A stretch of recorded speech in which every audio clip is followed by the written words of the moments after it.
नमस्कार शेतकरी मित्रांनो, रुपाली सूर्यवंशी या आमच्या यूट्यूब चॅनलवर आपल्या सर्वांचे स्वागत. जे शेतकरी मित्र आमच्या चॅनलवर नवीन असतील त्यांनी प्रथम चॅनलला सबस्क्राईब करून सपोर्ट करावा.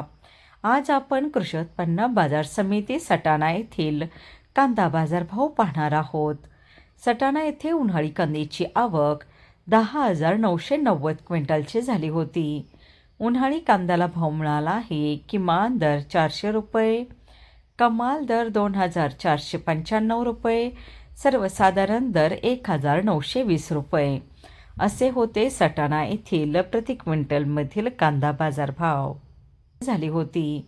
उन्हाळी कांद्याला भाव मिळाला आहे. किमान दर 400 रुपये, कमाल दर 2,495 रुपये, सर्वसाधारण दर 1,920 रुपये असे होते सटाणा येथील प्रति क्विंटलमधील कांदा बाजारभाव.